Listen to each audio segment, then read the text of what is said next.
이 시간 시편 113편 보시겠습니다. 시편 113편 말씀 1절부터 3절까지 113편 1절부터 3절까지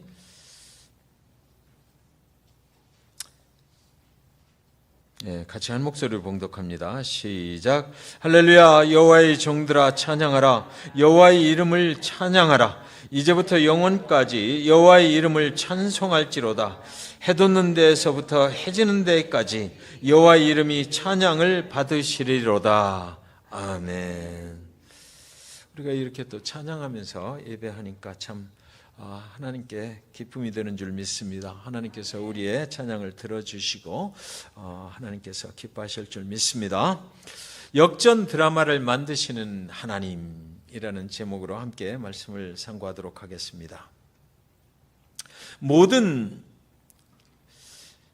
역전 드라마가 통쾌한 것은 아니죠. 당연히 그 노력의 대가가 인정되어야 함에도 불구하고 잘 될 것 같은 드라마가 역전패로 끝나는 경우도 있습니다. 역전패로 끝날 것이냐, 역전승으로 끝날 것이냐, 이것이 문제죠. 그때 우리는 역전패로 끝나게 되면 이거 정말 운명의 장난인가, 운명의 신에게 항의하고픈 그런 마음이 들기도 하는 것입니다. 올림픽 경기에서는 이런 일들이 수도 없이 일어나죠. 당연히 이기는 경기였는데, 당연히 이길 것이라고 생각했는데, 다 이긴 경기였는데 결정적인 간만의 차로 역전패를 당하고 마는, 이런 승리를 빼앗기고 마는 이런 때도 빈번히 일어나는 것입니다. 역전 드라마는 그래서 역전승만 있는 것이 아니고 역전패도 있는 것입니다. 요셉은 어린 나이에 애굽으로 팔려갔어요. 그렇게 귀염둥이로 채색 옷을 입고 자란 그의 인생에 역전이 일어난 것입니다. 역전승이었던 것이 어느 날 보니까 노예로 팔려가는 신세가 되어버렸어요. 역전패로 변화된 것입니다. 그 후로 그는 이루 말할 수 없는 큰 반전이 계속 일어나는 그런 인생을 살아야만 했습니다. 다행히 그의 인생의 끝에서 역전패로 끝나지 않고 역전승을 했다라는 거죠. 인생의 역전은 이렇게 잘 나가던 인생의 역전패로 결론을 짓게 되는 때도 있다라는 것입니다. 다윗은 사무엘 선지자가 찾아와서 그의 미래가 이스라엘의 왕이 될 것이다, 이렇게 안수해주고 갔어요. 하나님이 그를 미래의 이스라엘의 왕으로 안수를 했을 때 얼마나 좋았겠습니까? 그러나 그의 인생은 그 후로 수도 없이 사울로부터 쫓겨다니는 고난의 인생을 살아야만 했던 것입니다. 그가 골리앗을 믿음으로 이기고 돌아올 때에 사울이 죽인 자는 천천히요, 다윗의 죽인 자는 만만이라고 대대적인 그런 환영을 받고 그때 이스라엘의 왕국으로 등극을 했던 것은 아니다라는 거죠. 그 일로 인해서 사울의 마음에 미움이 들어갔고 그는 그를 죽이려는 사울을 피해서 수없이 많은 날들을 광야의 굴속에서 숨어 지내야만 했던 것입니다. 역전패가 계속됐던 거예요. 다니엘은 정말 유능한 청년이었지 않습니까? 앞길이 보장되는 아주 지혜로운 청년이었어요. 그는 잘못한 것이 아무것도 없습니다. 그러나 그가 살던 유대 나라는 하나님께 죄악을 범했으므로 바벨론의 침공을 받게 돼서 대적도 한번 해보지도 못한 채로 바벨론으로 넘어간 것입니다. 그는 바벨론의 포로로 끌려가서 그들이 하라는 대로 하면서 살아야 하는 역전패의 포로가 되어버렸던 것이에요. 어느 날 갑자기 그들의 인생에 찾아온 것은 역전의 승리가 아니라 역전의 참혹한 패배였던 것입니다. 우리 인생에도 이런 일들이 얼마든지 찾아올 수 있어요. 그래서 시편 111편, 112편, 113편은 할렐루야 시편이라고 우리가 부르거든요. 그래서 111편도 할렐루야 이렇게 시작해요. 112편도 할렐루야 이렇게 시작하고 113편도 할렐루야 이렇게 시작을 합니다. 저자가 누구인지 밝혀지지는 않았지만 세 시편에서는 각 장의 1절에서 똑같이 할렐루야 하나님을 찬양하면서 시작하고 있습니다. 그리고 마지막 편인 시편 103편은 마지막에 어떻게 하고 있냐면 또 임신하지 못하던 여자를 집에 살게 하사 자녀들을 즐겁게 하는 어머니가 되게 하시는도다 할렐루야 이렇게 끝납니다. 그런데 이제 그 내용을 보면 시편 111편 1절에 보면 내가 정직한 자들의 모임과 회중 가운데서 전심으로 여호와께 감사하리로다 이랬습니다. 정직한 자들이 무시당하던 그 시절을 얘기하는 거죠. 그래서 끝까지 정직하기로 했다라는 것입니다. 그래서 하나님께서 우리를 속량해 주셨다. 정직한 자들이 무시함을 당하던 그 시절에 나는 끝까지 정직하기로 했더니 하나님께서 우리를 속량해 주셨다라는 것입니다. 여전히 나는 정직한 자들 가운데서 하나님을 찬양하기로 결정을 했다. 그래서 하나님께서 나를 구속해 주셨다라는 것입니다. 시편 112편 4절에서부터 52절 112편 4절 보시면 정직한 자들에게는 흑암 중에 빛이 일어나나니 그는 자비롭고 긍휼이 많으며 의로우니이다. 흑암 중에 있었다라는 것입니다. 빛이 그런데 비추었다. 112편 7절에 보시면 그는 흉한 소문을 두려워하지 아니하며 여호와를 의뢰하고 그의 마음을 굳게 정하였도다 그랬습니다. 112편 8절에도 보면 그의 마음이 견고하여 두려워하지 아니할 것이라 그의 대적들이 받는 보응을 마침내 보리로다. 하나님 앞에 정직하게 살다가 당하는 여러 가지 흉한 소문들이 있지만 그것이 끝이 아니다라는 거죠. 마침내 대적들이 하나님의 심판을 받는 모습을 보게 될 것이다 라고 이야기하는 것입니다. 그래서 113편 또 7절에 보시면 가난한 자를 먼저 더미에서 일으키시며 궁핍한 자를 거름더미에서 들어 세워 그랬습니다. 또 9절에 보시면 아까 읽었지만 또 임신하지 못하던 여자를 집에 살게 하사 자녀들을 즐겁게 하는 어머니가 되게 하시는도다. 시편 기자는 누구인지는 알 수는 없지만 이런 경험들을 한 사람이라는 것은 분명히 알 수 있습니다. 정직하게 살기를 원했지만 정직한 자들이 무시함을 당할 때, 세상이 어둠 중에 있을 때, 그러나 나는 계속해서 하나님을 경외하기로 결정을 했을 때 하나님께서 나를 도우셨다. 나를 속량해 주셨다. 여전히 우리는 어려움 중에도 하나님을 그래서 찬양할 수 있다라는 것입니다. 하나님이 끝을 내셔야 끝이다라는 거죠. 한때 우리는 역전패와 같은 역전패를 당하는 그런 인생을 살지만 그것이 끝이 아니다라는 것입니다. 거기서도 계속해서 하나님을 의뢰하고 하나님을 찬양하면 결국 하나님께서는 우리를 역전승을 거두게 하신다라는 것입니다. 우리의 믿음의 여정에서 보면 불의가 판을 치고 비난과 핍박과 비판 이런 것들이 나를 막 얽매고, 그러나 그런 핍박을 무릅쓰고 열심히 인내하고 하나님을 의뢰하고 견디다가 어느 날 생각지도 못한 일들이 일어나서 하나님께서 우리를 역전의 승리를 거두게 될 때 우리는 할렐루야 그러면서 하나님을 찬양하게 된다는 것입니다. 왜냐하면 그 상황에 하나님의 개입하심이 분명히 나타났기 때문입니다. 우리는 죽을 것만 같은데, 다 망한 것 같은데, 그런데 그곳에서도 우리가 하나님을 계속해서 꾸준히 인내하고 하나님을 의뢰를 했더니 하나님께서 그 인생에 개입해 주셔서 결국은 승리하게 만들어 주셔서 우리의 끝은 할렐루야 라고 하게 된다는 것이죠. 이런 하나님이 일으켜 주시는 역전의 드라마가 매일같이 일어나는 것은 그러나 또한 아니다라는 겁니다. 성경은 이 세상만으로는 대답이 되지 않는 수많은 일들을 하나님께서 해결해 주셨다라는 기록들이 수도 없이 많이 기록이 되어 있어요. 하나님을 의뢰하는 자들은 결국은 하나님께서 승리케 만들어 주신다라는 것이 이게 성경의 기록이잖아요. 사실 성경 속에 나오는 이 수많은 사람들, 성경 속에 기록된 수많은 인물들, 이 사람들은 사실은요, 역전 드라마를 통해서 역사의 무대 위로 등장한 사람들이잖아요. 하나님께서 그들을 그냥 참패를 당하게 만들어 주시지 않고 그들이 하나님께 믿음을 드렸더니 하나님께서 결국 그들의 인생을 역전승, 승리케 하셨다라는 그 인물들의 기록이 여기 성경 속에 다 기록이 되어 있는 것입니다.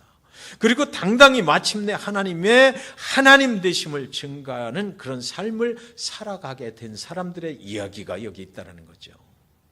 우리의 삶에서 가장 중요한 질문이 하나 있다면 우리는 그런 소리를 많이 하잖아요. 하나님을 잘 믿고 의롭게 살고 선하게 사는 자가 왜 고통을 당해야만 합니까? 라는 그런 질문이에요. 하나님을 잘 믿는데도 왜 우리는 고통당해야만 되느냐라는 거죠.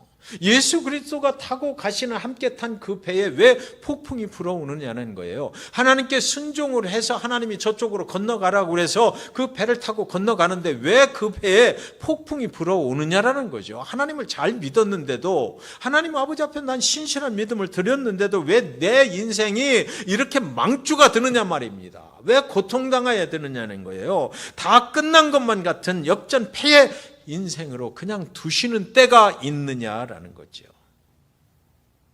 그런데 성경은 거기가 끝이 아니다라는 거죠. 하나님의 일은 아직 끝나지 않았다라는 것입니다. 우리를 진토에서 일으켜 세우시고 역전승을 거두게 하시는 하나님, 그분을 바라보면 된다라는 것이에요. 어려움 당하고 힘들고 정말로 세상이 정말 어둡고 내가 정말 여기서 살아남을 수 있을까라는 생각이 들 때라도 하나님의 이 일은, 나를 향하신 일은 아직 끝나지 않았으니까 그 하나님을 믿고 신뢰하고 그대로 하나님을 찬양하고 나가라라는 것입니다. 요셉이 그랬고요, 다윗이 그랬고요, 또 다니엘도 그랬어요. 그리고 또 여러분이 잘 아시는 한나의 인생도 그랬던 거잖아요. 그때 우리는 모두 역전의 하나님을 결국 우리는 어떻게 해요? 할렐루야! 역사하신 하나님, 그분을 찬양하게 된다는 것입니다. 그러므로 우리의 인생은 모두 이 하나님, 역전승을 일으켜주시는 이 기적 같은 하나님이 필요한 거예요. 상식과 합리적으로는 해결될 수 없는 그런 문제들이 우리 가운데 산재에 있기 때문에 이해할 수 없는 일들이 너무나 많이 일어나서 나를 괴롭히고 나를 고통 가운데 끌고 가고, 아무리 나는 잘하려고 하는데도 세상이 나를 그냥 두지를 않아요. 사단의 역사가 나를 그냥 하나님 아버지 앞에 그렇게 승리를 외치면서 갈 수 있도록 놔두지를 않기 때문이란 말이죠. 하나님의 기적이 아니면 안 되는 일들이 우리가 살아가는 이 세상 속에는 너무나 많단 말이에요. 그것이 우리의 인생의 이야기이거든요. 오늘도 나는 왜 이렇게 힘든 거야? 오늘도 나는 하나님을 잘 믿고 가는데도 왜 하나님이 나를 들어서 승리케 하시지 않느냐라는 이런 질문들이 내 인생에 가는 길에 오늘도 많이 있기 때문이죠. 우리 믿는 자들이 기적을 필요로 하는 것은, 그런데요, 세상에서 복권을 사는 요행수를 바라는 것과는 근본적으로 다르다라는 겁니다. 하나님의 백성들이 기적을 기대하는 것은요, 믿음에 근거한 것이에요. 우리는 전능자이시고 세상을 초월해서 역사하시는 하나님이 우리의 인생에 개입하셔서 우리의 문제를 해결해 주시는 그 기적을 바라는 거죠. 어느 날 나는 아무것도 안 했는데 세상에 복권을 긁었더니 그것이 뭐 당첨이 되는, 이런 걸 우리는 기대를 하는 건 아니다라는 것입니다. 그런 역전패에서 역전승으로 인도해 주시는 하나님의 기적은 과연 그렇다면 언제 일어나게 되는 것일까? 우리는 이것을 알아야만 되는 거죠. 하나님은 이스라엘이 애굽의 노예가 되어 있을 때 구원해 주셨어요. 그죠? 오늘 우리 성경 공부했잖아요. 이스라엘이 애굽에서 잘 살고 있을 때 구원해 주신 것이 아니라 애굽에서 노예로 430년의 긴 시간을 살고 있을 때 그 막바지에서 구원을 해 주셨다고요. 그럼 그 막바지, 하나님의 기적 같은 구원의 역사가 일어나는 그때가 언제 무슨 짓을 했을 때냐 이거죠. 그동안도 노예로 살고 있었지만 그들이 그냥 견딜만 했었을 것입니다. 왜냐하면 성경에 그들이 힘들어서 하나님께 부르짖었다는 내용이 그 전에는 없었기 때문이에요. 하나님께서 그들의 구원을 준비하실 때가 과연 언젠가 그것을 잘 볼 필요가 있다는 것이죠. 그들이 하나님께 부르짖을 때였다라는 것입니다. 역전패의 인생을 역전승으로 인도해 주시려고 하나님이 결정을 하셨을 때가 언제냐면 그들이 부르짖었을 때다라는 것이에요. 출애굽기 2장 23절에 여러 해 후에 애굽 왕은 죽었고 이스라엘 자손은 고된 노동으로 말미암아 탄식하며 부르짖으니 그 고된 노동으로 말미암아 부르짖는 소리가 하나님께 상달된지라 그랬어요. 하나님은 당신의 백성들이 그들의 인생에 하나님이 개입하셔서 구원이라는 이 반전의 역사를 일으켜 주시기를 간절히 사모하도록 그 드라마를 계획하셨던 것이다라는 거죠. 인간에게 있어서 가장 비참한 것은 다른 사람의 노예가 되는 것이잖아요. 그들이 하나님을 간절히 바라며 이 노예에서 해방시켜 주실 것을 하나님께 간절히 부르짖을 때 그들의 인생의 반전의 역사를 그때 하나님은 준비하신다라는 것입니다. 이 출애굽의 사건은 마치 천지개벽이 일어난 것과 같은 반전의 역전의 그 승리의 드라마입니다. 전혀 소망이 없었던 날들을 헤치고 나와서 그들은 하나님의 약속의 땅을 향하여 가게 되었던 것이잖아요. 저는 이 장면을 묵상을 할 때에 기도라는 말은요, 우리가 기도라고 할 때에 기도라는 말은 참으로 고급스럽고 점잖은 사람들이 사용하는 단어라는 것을 알게 됐어요. 그렇게 다급하지도 않고 평탄하게 살아가는 사람들이 사용하는 단어가 바로 기도라는 단어입니다. 나는 아무런 어려움도 없습니다라고 생각하는 사람들이 사용하는 단어가 기도라는 거예요. 우리가 정말 어렵고 힘들고 고통이 닥쳐오고 내가 타고 가는 인생의 배 안에 정말 바닷물이 곧장 침몰시킬 것처럼 치고 들어오고 오늘 하루 당장 세 끼 먹고 사는 것이 어려울 때, 내가 정말 호흡이 멈출 것만 같을 때, 숨을 쉴 수가 없는 이런 문제에 부닥쳐 있을 때, 내가 지금 하루 세 끼 먹고 있고 하루 이렇게 지나가면서 호흡을 할 수 있는 것이 정말 기적이라는 생각이 들을 때 우리가 기도하겠습니까? 우리가 부르짖겠습니까? 사실은요, 이스라엘 백성들은 애굽에서 요셉이 살아있을 때까지는 그리 힘들지 않았다라는 거죠. 요셉이 다 돌보아 주었거든요. 번성하면서 살았어요. 그때까지는 그들은 기도했을 것이에요. 운전하면서도 기도하고 설거지하면서도 기도하고 사람들과 커피 마시면서도 기도했을 것입니다. 나는 항상 기도합니다라고 했을 것 같아요. 그런데 요셉이 죽고 나니까 새로운 바로가 통치하기 시작하니까 그 바로가 이스라엘 백성들이 번성하는 것을 그냥 두어서는 안 되겠다라고 해서 엄청난 고역을 시키기 시작하잖아요. 그때부터 정말 그들은 지독한 노예로서의 삶을 살아야 했던 것입니다. 역전패가 돼버린 거죠. 그때 이스라엘 백성들이 얼마나 참담했겠느냐고요.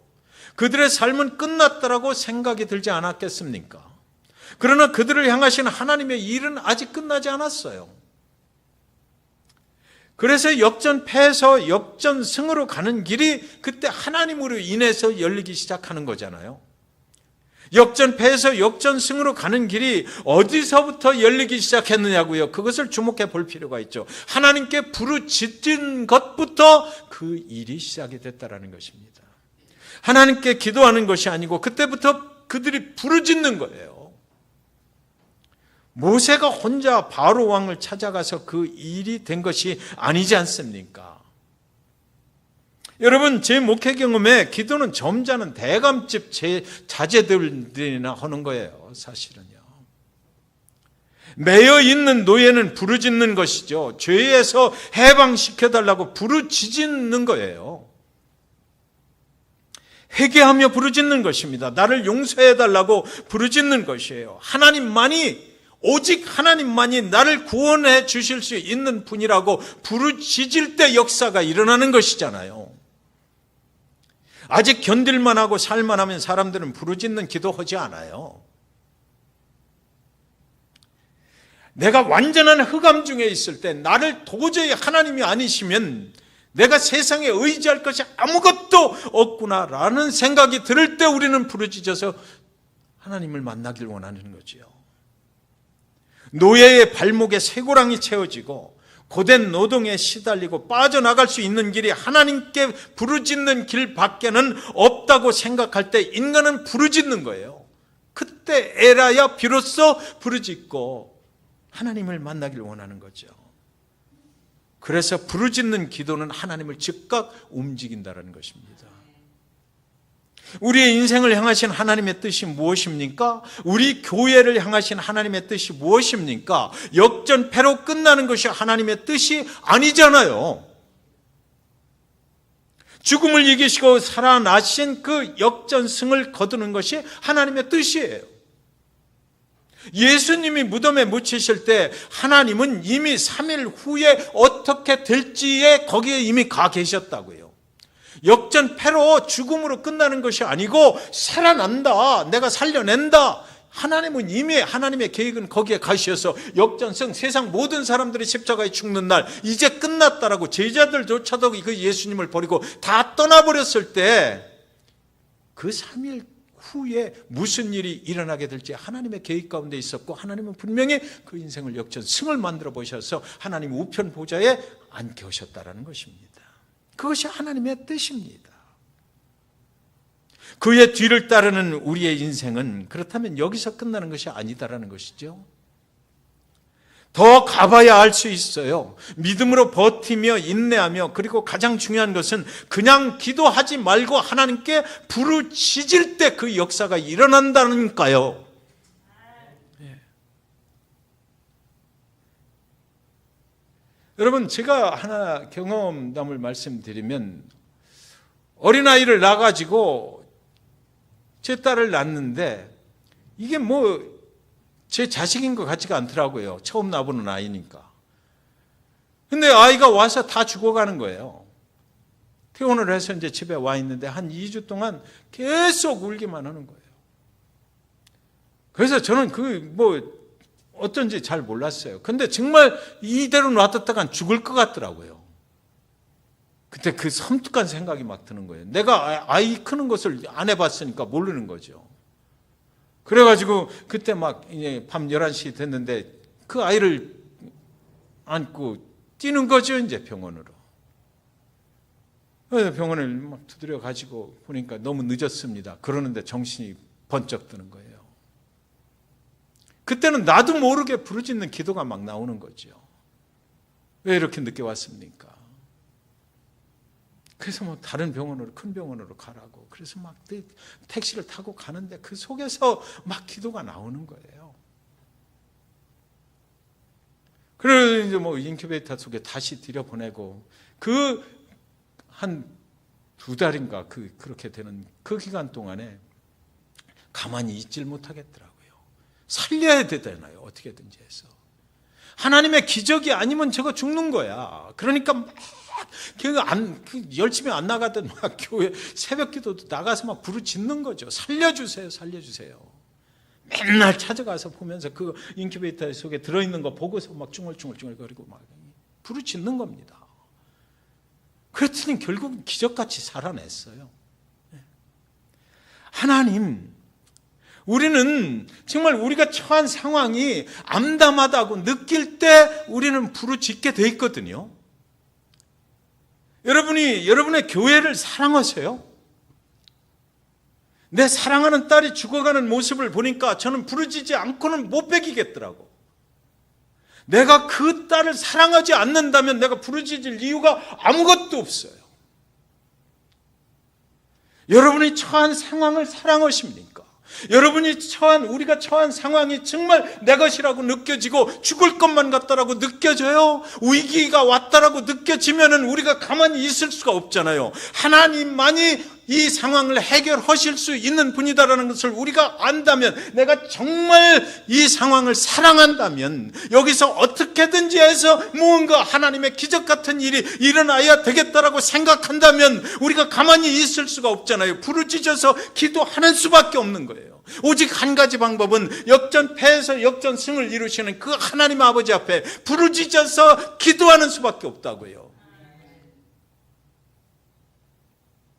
시편 113편 1절에 할렐루야, 여호와의 종들을 찬양하라, 여호와의 이름을 찬양하라 그랬어요. 이 역전승을 거두고 나면 할렐루야 찬양하지 않을 수가 없거든요.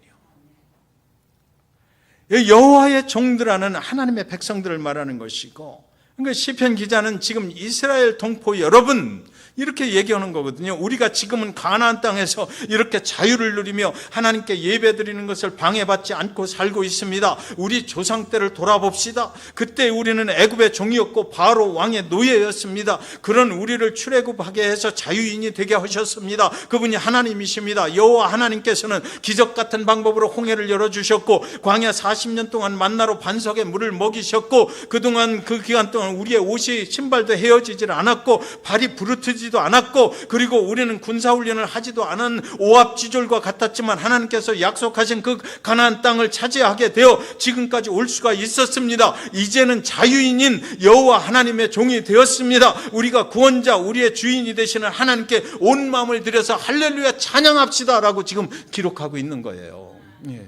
우리는 그런 날을 하나님께서 예비를 하셨다니까요. 그렇다면 우리가 지금 해야 될 것은 뭐예요? 이스라엘 백성들이 그 바로의 노예가 되었을 때 그 압제 속에서 그렇게 부르짖어서 기도할 때 하나님께서 그들을 보시고 권면하셔서 그 계획을 실행에 옮기셨다라는 거잖아요. 부르짖어 기도할 때에 그런 일이 하나님을 움직여서 하나님이 계획을 앞당기셨을 거예요.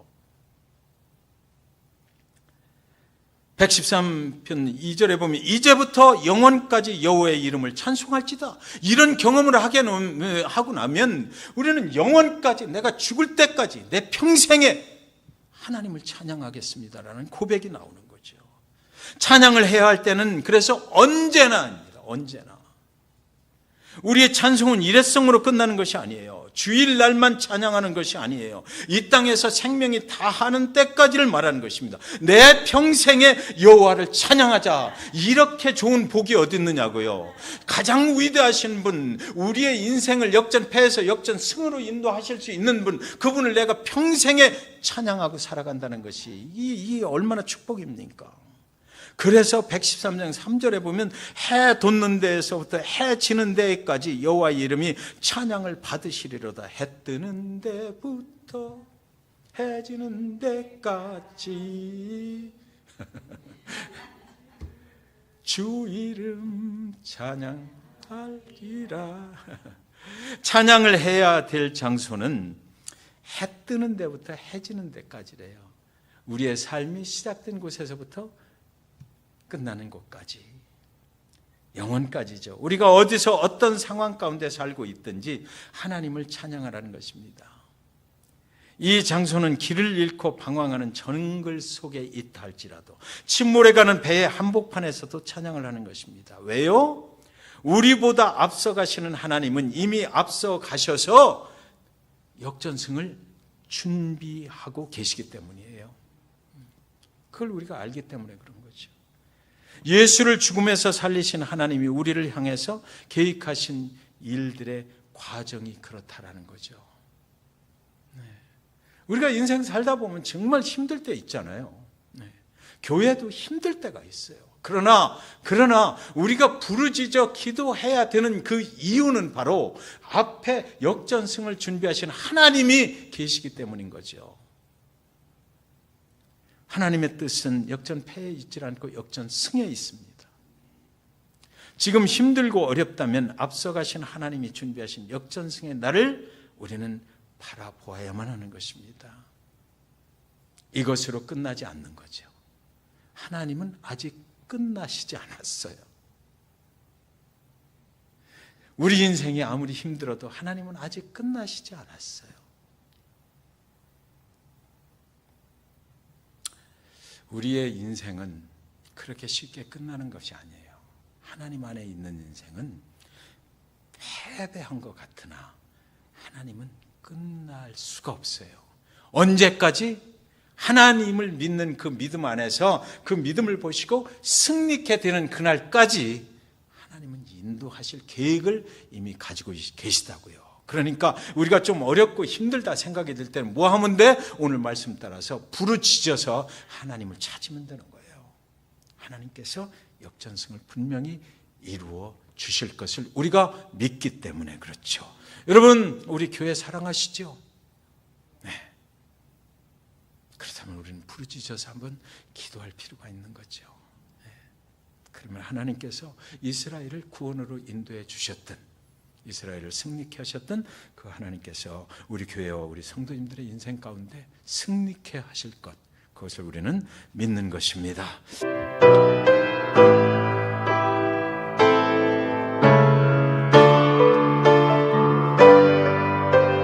아무것도 두려워 말라.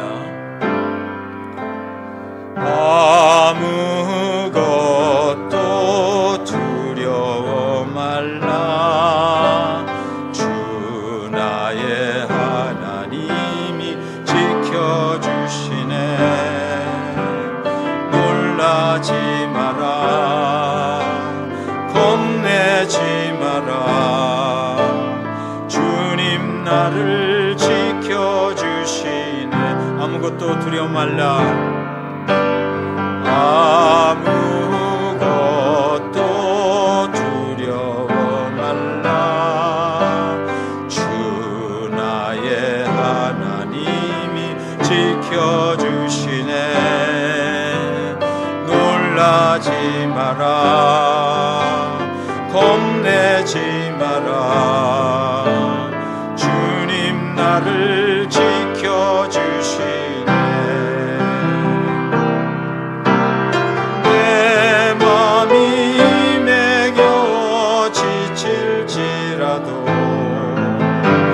주님 나를 지켜주시네. 세상의 엄한 풍파 몰아칠 때도 주님 나를 지켜주시네.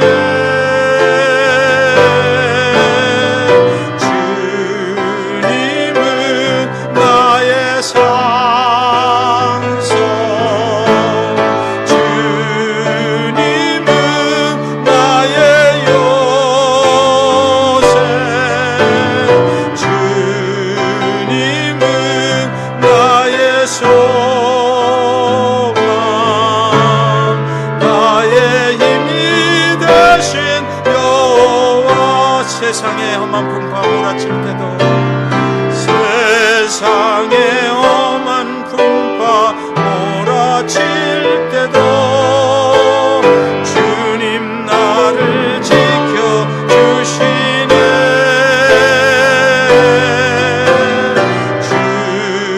주님은 나의 산성, 주님은 나의 요새,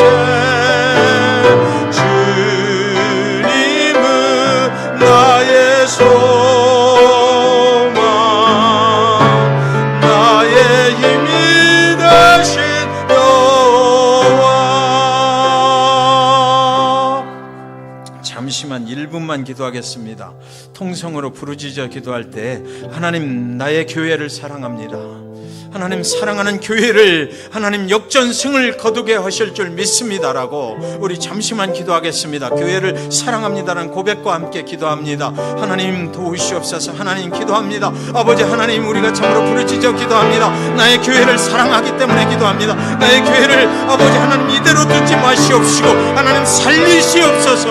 아버지 하나님 역전승을 거두게 하여 주시옵소서. 하나님의 계획 가운데 있는 줄 믿사오니 아버지 하나님 부르짖어 기도하는 자들을 통해서 아버지 하나님 부르짖는 기도를 들어주시옵소서. 우리 교회를 살리시고 아버지 하나님 우리 교회 가정으로 아버지 하나님 사랑하는 교회입니다. 하나님께서 이대로 두지 마시고 하나님이 계획을 이루어 주시옵소서. 역전승을 거둘 수 있도록, 그래서 우리의 남은 평생에 우리를 역전승을 거두게 하신 그 하나님을 기억하면서 평생에 찬양하리라. 아버지 하나님, 우리를 정말로 홍해를 건너게 하신 구원의 하나님을 찬양할 수 있도록 아버지 하나님 할렐루야 찬양하면서 남은 평생 살아갈 수 있도록 하나님 역사하여 주시옵소서. 우리 인생 가운데 정말로 역전패를 거둔 인생이 아버지 있습니까? 아버지 하나님께서 역전승을 거두게 하시는 하나님의 일은 아직 끝나지 않았다는 것을 기억할 수 있도록 하나님 역사하여 주시옵길 간절히 원하오니 아버지 하나님 우리의 부르짖는 기도에 권면하시고 응답하여 주셔서 아버지 하나님 이대로 두지 마시고 하나님의 역사를 이루어 주셔서 아버지 하나님께 평생에 찬양하며 갈 수 있도록 하나님 역사하여 주시옵소서. 아버지 하나님 도와주시옵소서. 나의 교회를 사랑합니다. 하나님 이대로 두지 마시고 아버지 하나님 부르짖는 기도에 응답하여 주셔서 역전승을 보게 하여 주시옵소서. 하나님의 일은 아직 끝나지 아니하였다 말씀하셨으니까 그 끝나지 아니하신 하나님을 바라볼 수 있도록 하나님 역사하시고 미리 가셔서 역전승을 준비하신 하나님을 바라볼 수 있도록 하나님 역사하여 주시옵소서. 우리의 인생길에서 정말 역전패를 당한 영혼이 있습니까? 아버지 하나님 역전승을 준비하신 그 하나님의 일이 아직 끝나지 아니하였다는 것을 믿을 수 있도록 하나님 역사하시고 그 하나님께 내 인생을 드리고 부르짖어 기도해서 역전승을 만나고 그리고 나서 남은 평생의 역전승을 이루어 주신 그 하나님께 할렐루야 평생의 찬양 드리며 갈 수 있도록 하나님 우리를 승리케 하여 주시옵소서.